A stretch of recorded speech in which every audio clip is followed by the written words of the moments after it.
But let's play devil's advocate for a second. Takumi is out there in the anime beating Mazda RX-7s and Nissan GTRs. In the real world, is the AE86 actually capable of that, or is that just anime magic? On a long straightaway, the GTR leaves it for dead. Obviously. But on a tight, technical downhill section, it's genuinely plausible.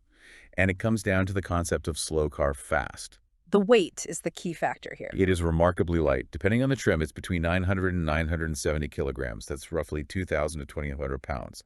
A modern Mazda Miata, which we all think of as tiny, is heavier than that. So it changes direction instantly. It's telepathic. And then there's the suspension. We mentioned the live axle earlier. To the average listener, that probably sounds like engineering gibberish. Or like something you'd find underneath a Ford F-150. Well, it is truck technology. It's a solid metal beam connecting the two rear wheels. Most sports cars use independent suspension, where each wheel can move up and down separately to maximize grip over bumps. But a live axle links them together. Right. If the left wheel hits a bump, the right wheel feels it. Which sounds terrible for racing. For grip racing on a bumpy track, it is bad. But for drifting, it's surprisingly good.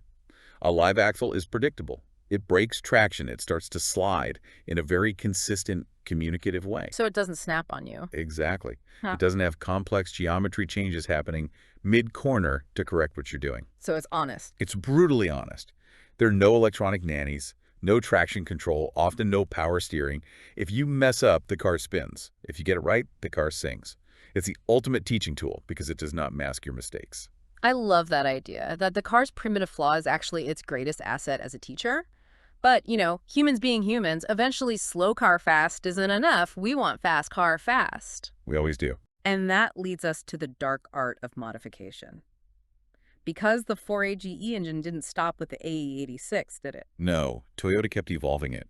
In the 90s, they released versions for the newer front-wheel drive Corollas with 20 valves, 5 valves per cylinder, 3 intake, 2 exhaust. That is exotic tech. That's Ferrari stuff. It really was. These were known as the silver top and ultimately the black top engines. The black top was the final version. Higher compression, individual throttle bodies for instant response, and VVT. It's a masterpiece of an engine. So naturally, everyone wants to take that 90s masterpiece and shove it into their old 80s AE86. It's the same engine family, so I assume it just clicks right in. You would think so. Hmm. But according to the swap guides on Club 4AG, it is an absolute nightmare. It's a rite of passage that breaks people. Why? What goes wrong? Because the 20-valve engines were designed for front-wheel drive cars where the engine sits sideways.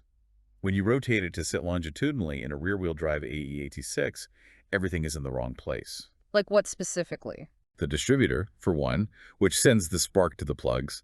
On the 20-valve, it sticks out the back of the cylinder head. In the AE86, that means it is trying to occupy the exact same space as the firewall. The metal sheet separating your feet from the engine bay. Right. So you have a collision. A literal metal collision. The fix for many backyard mechanics involves taking a 5-pound sledgehammer and bashing the firewall until there's a dent big enough for the distributor to actually fit. Nothing says precision Japanese engineering quite like a sledgehammer to the chassis. Oh, it gets worse. The cooling system. The water flow on the front-wheel drive engine is designed to go one way. In the rear-wheel drive setup, the radiator is in front, but the water outlets are now at the back. Oh, no. Yeah, you have to fabricate this complex maze of custom piping to route boiling water from the back of the engine around the block all the way to the front. If you get it wrong, you overheat instantly. And I read in the sources about the VVT system failing if you use the wrong oil setup. The infamous VVT rattle of death. The variable valve timing needs high oil pressure to activate. The AE86 has a specific oil cooler block. If you use the stock setup on a 20-valve swap, the pressure drops, the VVT gear doesn't lock, and your high-tech racing engine runs like a tractor.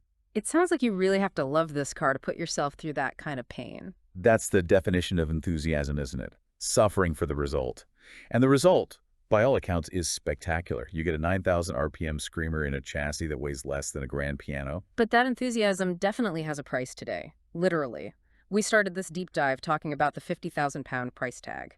This brings us to the concept of the drift tax. Is the great irony of the AE86. It became a legend because it was the everyman's hero. Dayoshi Hara, the pro drifter, said he bought his first one for $200. $200. You could smash it into a wall, laugh it off, buy another shell for $100, and keep going. Now, median prices are hovering around 25,000 pounds just for a decent one. Restored examples in Japan are auctioning for double that.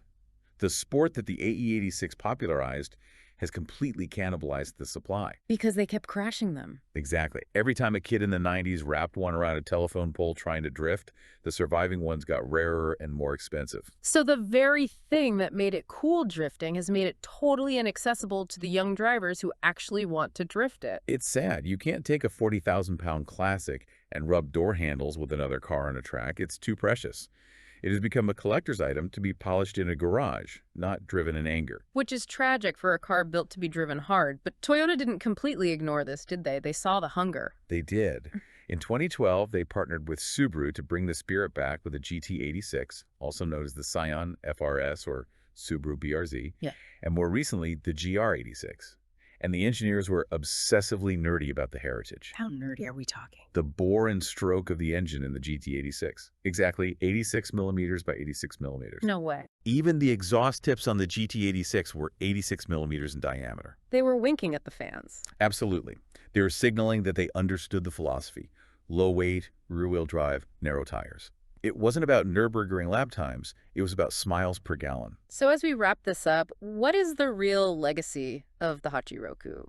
Is it just a cartoon car? Is it an investment vehicle for rich collectors? I think it's the ultimate proof of concept for neo-functionalism. Okay, unpack that for us. The AE86 proves that the joy of driving is inherently analog. We live in an era of 1,000 horsepower electric sedans that can accelerate faster than gravity, but they feel numb. They isolate you from the road. It's like driving a very fast simulator. Right. The AE86 is the polar opposite. It vibrates. It smells like gas. It requires you to manage the revs, balance the weight transfer, feel the traction limit. It demands your full attention. Yeah. And because of that, the connection you feel when you get a corner just right is deeper than in almost any modern supercar. It's the pure joy of a slow car fast. Precisely.